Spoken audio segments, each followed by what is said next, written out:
दिव्य वचन जीवन वचन दिव्य वचन जीवन वचन।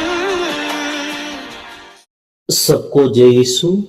ख्रिस्त में प्यारे भाई और बहनों, एक व्यक्ति फराटेदार अंग्रेजी बोलना सीखना चाहता है। वो बाजार में जाकर अंग्रेजी ग्रामर की किताबें खरीद लाता है और यहाँ तक कि यूट्यूब पर अंग्रेजी कैसे सीखे वाले सारे वीडियो देख डालता है। उसे सारे नियम मुंह जबानी याद हो जाते हैं। उसे पता है कि टेंस कहाँ लगता है, वर्ब यानी क्रिया की कौन सी फॉर्म का इस्तेमाल करना है। अंग्रेजी के नियमों के बारे में उसका ज्ञान एकदम पक्का हो जाता है। लेकिन जब भी उसे किसी से असल में अंग्रेजी में बात करने का मौका मिलता है तो वह डर, शर्म और झिझक के कारण चुप हो जाता है। वो कभी अपना मुंह खोलकर अंग्रेजी का एक वाक्य भी नहीं बोल पाता है। अब आप ही सोचिए, क्या वह व्यक्ति सिर्फ ग्रामर के नियम रटकर कभी एक अच्छा अंग्रेजी बोलने वाला बन पाएगा? बिल्कुल नहीं, क्योंकि अंग्रेजी बोलना केवल नियमों को जानने से नहीं बल्कि गलतियों के डर के बावजूद उसे अपने जीवन में बोलने की प्रैक्टिस करने से आता है। प्यारे भाई और बहनों, हमारा मसीही जीवन भी बिल्कुल इसी तरह का है। आइए इस बात को ध्यान से समझने के लिए हम आज के विशेषकर पाठों को ध्यान से सुने, फिर उसके बाद उस पर मनन चिंतन करें। पहला पाठ प्रेरित चरित्र अध्याय 13 पद संख्या 13 से 25 तक।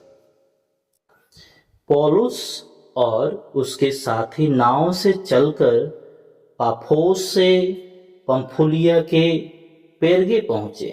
वहां यूहन्ना उन्हें छोड़कर यरूशलेम लौट गया। पौलुस और बरनबास पेरगे से आगे बढ़कर पिसिदिया के अंताकिया पहुंचे। वे विश्राम के दिन सभागृह में जाकर बैठ गए। संहिता तथा नबियों का पाठ समाप्त हो जाने पर सभागृह के अधिकारियों ने उन्हें यह कहला भेजा, भाइयों, यदि आप प्रवचन के रूप में जनता से कुछ कहना चाहे तो कहिए। इस पर पौलुस खड़ा हो गया और हाथ से उन्हें चुप रहने का संकेत कर बोला, इस्राएली भाइयों और ईश्वर भक्त सज्जनों, सुनिए। इस्राएली प्रजा के ईश्वर ने हमारे पूर्वजों को चुना। उन्हें मिस्र देश में प्रवास के समय महान बनाया और वह अपने बाहुबल से उन्हें वहां से निकाल लाया।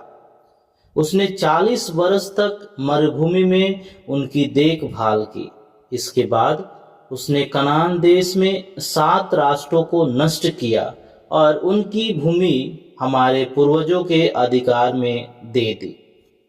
लगभग 450 वर्ष बाद वह उनके लिए न्यायकर्ताओं को नियुक्त करने लगा और नबी सामुएल के समय तक ऐसा करता रहा। तब उन्होंने अपने लिए एक राजा की मांग की और ईश्वर ने उन्हें बेन्यामीन वंशी कीश के पुत्र साउल को प्रदान किया, जो 40 वर्ष तक राज्य करता रहा। इसके बाद ईश्वर ने दाऊद को उनका राजा बनाया और उनके विषय में यह साक्ष्य दिया, मुझे अपने मन के अनुकूल एक मनुष्य येसे का पुत्र दाऊद मिला है। वह मेरी सभी इच्छाएं पूरी करेगा। ईश्वर ने अपनी प्रतिज्ञा के अनुसार उन्हीं दाऊद के वंश में इस्राएल के लिए एक मुक्तिदाता अर्थात ईसा को उत्पन्न किया है। इसके आगमन से पहले अग्रदूत यूहन्ना ने इस्राएली की सारी प्रजा को पश्चाताप के बपतिस्मा का उपदेश दिया था। अपना जीवन कार्य पूरा करते समय यूहन्ना ने कहा, तुम लोग मुझे जो समझते हो मैं वह नहीं हूँ, किंतु देखो मेरे बाद वह आने वाले हैं जिनके चरणों के जूते खोलने योग्य भी मैं नहीं हूँ। प्रभु की वाणी। ईश्वर को धन्यवाद। संत योहन के अनुसार पवित्र सुसमाचार अध्याय 13 पद संख्या 16 से 20। मैं तुमसे यह कहता हूं, सेवक अपने स्वामी से बड़ा नहीं होता और न भेजा हुआ उससे जिसने उसे भेजा। यदि तुम ये बातें समझकर उनके अनुसार आचरण करोगे तो धन्य होगे। मैं तुम सबों के विषय में यह नहीं कह रहा हूं। मैं जानता हूं कि मैंने किन किन लोगों को चुना है, परंतु यह इसलिए हुआ कि धर्म ग्रंथ का यह कथन पूरा हो जाए, जो मेरी रोटी खाता है उसने मुझे लंगी मारी है। अब मैं तुम्हें पहले ही यह बताता हूं, जिससे ऐसा हो जाने पर तुम विश्वास करो कि मैं वही हूं। मैं तुमसे यह कहता हूं, जो मेरे भेजे हुए का स्वागत करता है वह मेरा स्वागत करता है, और जो मेरा स्वागत करता है वह उसका स्वागत करता है जिसने मुझे भेजा। प्रभु का सुसमाचार। हे ख्रिस्त तेरी स्तुति हो।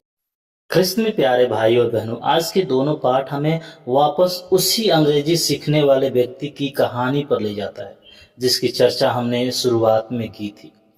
हमारे पास बाइबल के रूप में दुनिया की सबसे अच्छी व्याकरण की किताब है। हम सब कलीसिया में आकर मसीही जीवन के नियम बहुत अच्छे से जान जाते हैं। हमें पता है कि हम एक दूसरे को प्यार करें, प्यार करना चाहिए, क्षमा करना चाहिए और नम्र बनना चाहिए। लेकिन आज यूहन्ना के सुसमाचार में प्रभु यीशु अपने शिष्यों से एक बहुत ही गहरी बात कहते हैं।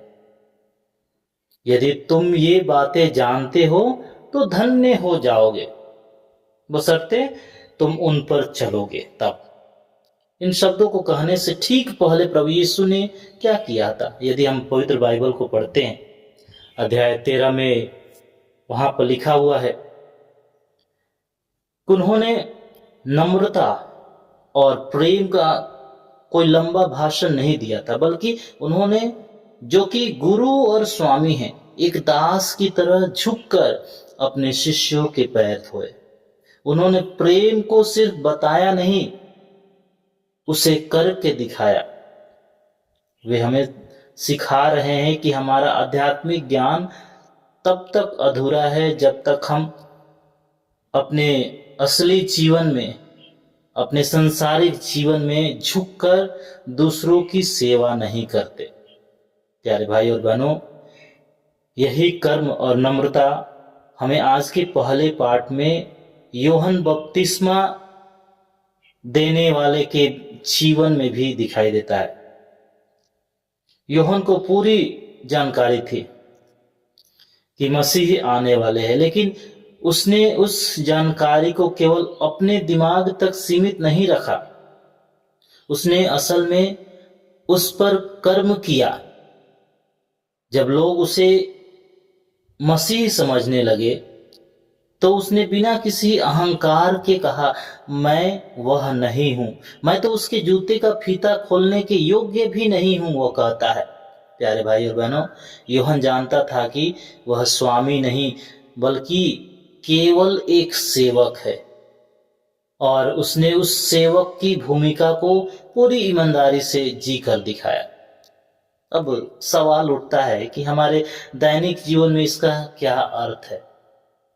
क्या जो उस समय घटना घटी थी, क्या आज हमारे जीवन में इससे जुड़ा है? हम सब जानते हैं कि क्षमा करना मसीही जीवन का मूल है, लेकिन जब हमारे अपने परिवार में कोई हमें ठेस पहुंचाता है तो क्या हम उसे क्षमा करते हैं? हमें सोचने की जरूरत है। दूसरी बात यह है कि हमें नम्र होना चाहिए, लेकिन जब घर या दफ्तर में हमारे अहंकार पर चोट लगती है तो क्या हम यीशु की तरह सेवा करते या सेवा करने के लिए झुकते हैं, या अपनी बात मनवाने के लिए बहस करते हैं?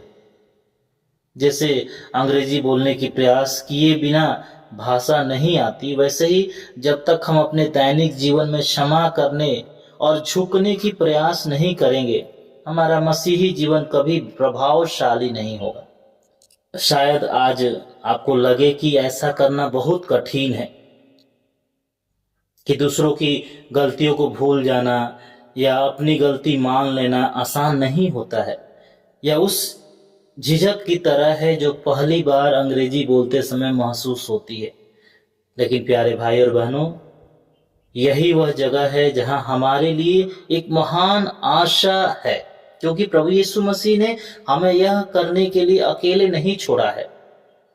प्यारे भाई और बहनों, जब आप अपना पहला कदम बढ़ाएंगे, जब आप अपनी जानकारी को कर्म में बदलने का फैसला करेंगे, तो पवित्र आत्मा स्वयं आपको ऐसा करने की सामर्थ्य देगा और तब यीशु की वह प्रतिज्ञा आपके जीवन में पूरी होगी। वह प्रतिज्ञा जो प्रभु यीशु कहते हैं, तुम धन्य हो बशर्ते कि तुम उन पर चलो। और आपकी हमारी असली आशीष सिर्फ किनारे बैठकर नियम जानने में नहीं है, बल्कि जीवन के मैदान में उतरकर प्रभु यीशु मसीह के प्रेम पर चलने में है। प्यारे भाई और बहनों, आइए हम अपनी आंखों को बंद करें, अपने हृदयों को प्रभु की आशीष के लिए तैयार करें और प्रभु से प्रार्थना करें। हे दयालु पिता ईश्वर, जब हम अपनी चिंताओं के बोझ तले दबे हुए थे, अपने पापों और निराशा के गहरे अंधकार में खो गए थे, तब आपने हमें अनाथ और असहाय नहीं छोड़ा। आपने हमें अपना जीवित वचन दिया जो हमें सही मार्ग दिखाता है। हे प्रभु, आज हम यह स्वीकार करते हैं कि कई बार आपके वचनों को सुना, सारी बातें समझा, लेकिन अपने अहंकार, डर या स्वार्थ के कारण उन्हें अपने जीवन में लागू नहीं कर पाया। आज हमारे हृदयों को छू लीजिए, स्पर्श कीजिए प्रभु। हे प्रभु, जैसे आपने अपने शिष्यों के पैर धोकर नम्रता का सबसे बड़ा उदाहरण दिया, वैसे ही सेवा करने का हृदय हमें भी दे दीजिए।